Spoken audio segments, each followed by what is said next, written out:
Hey guys, welcome back to What If Deku Had Aether's Powers. Not Now, since the last part, decisions have been made on being that the harem was scrapped, and now it's going to be Izuocha. But for Minato, the What If was changed to Izume. Izuku X Hatsume. Um, so yeah, so um, I reckon. I reckon on the one of the girls blushing at Izuku, I am keeping the Tsu slapping Izuku because why not? Anyway, with that out of the way, let's get into the recap.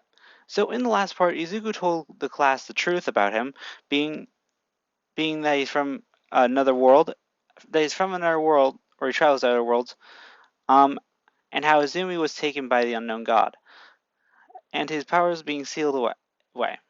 All his powers being sealed away.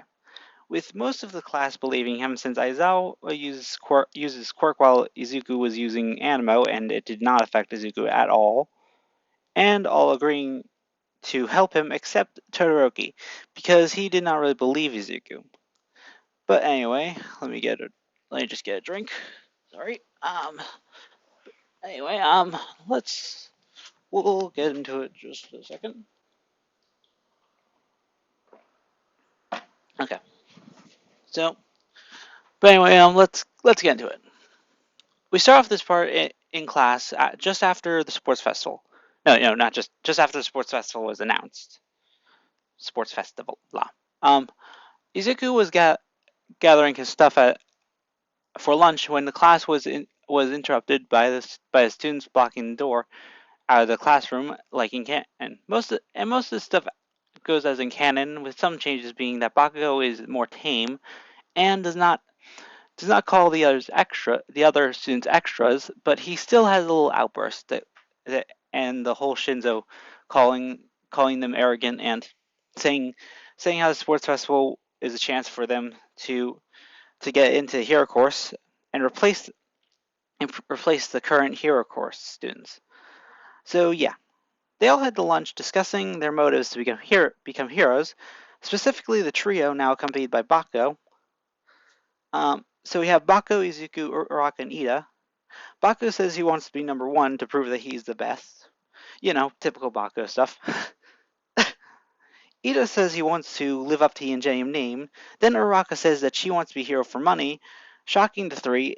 And then she explains that she wants to help support her family, which is something that Uraka haters ignore, and so they can call her Gold Digger, which pisses me off. But anyway, sorry. Anyway, with that little personal piss off thing out of the way, Uraka was expecting to be judged harshly by her friends and prepares herself saying, I know, selfish, right? Ida then says, no at all. You're looking to help support yourself and your family, which is a completely honorable goal to have. Ida was about to start do his whole bravo thing like he did in canon, but he was cut off by Izuku saying, plus, my goal is selfish. I just want to find and save my sister. Uraka, shocked by this, says, what? No, you want to help your family. That's a great goal. Izuku then smirks at it and says, well then, kettle meat pot. Huh? Uraka, our goals are the same. We both want to help our family. Me wanting to save my sister, and you wanting to support your parents. So let's reach these goals together. Izuku holds out his fist with Uraka uh, bumping it, and smiling, saying, "Yeah, let's do it, Midoriya. I hope we can all meet your sister someday. She must be awesome." Izuku then closes his eyes as he says, "Yeah, Izumi is amazing. She always had my back, and I had hers. She was stronger and always got to a point. To be honest, if we were reversed here, I think there would have been no chance of help, no hope for me to come back." Baku then says, "Midoriya, what do you mean?" "Well, she she has the stronger will, and it would take a lot to shatter it. So That's why I'm sure she's not gone for good. I even saw her cry when Izuku puts his hand on the spot where he got stabbed as he starts tearing up. Starts tearing up. So I know she's in there somewhere. I just need to find her in that abyss. Then she can be free. The three stare at Izuku shocked and say, Midoriya. Izuku then wipes his tears away as he says, that's why at the sports festival, if she's watching, I'll show her that her brother is alive. I'll keep my promise and save her from those villains. Uraka laughs at with Deku saying, "What's so funny? I'm serious."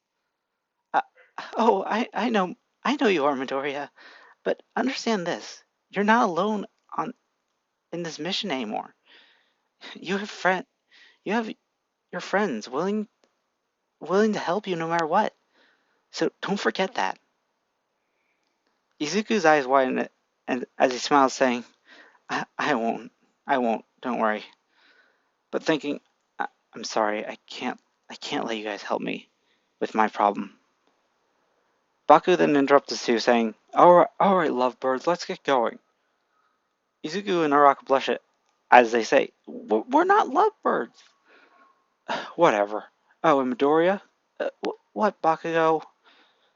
You said you said you were able to use multiple elements. So what were they, and which one are you working towards next? Izuku's eyes widen and he says, "Oh, right.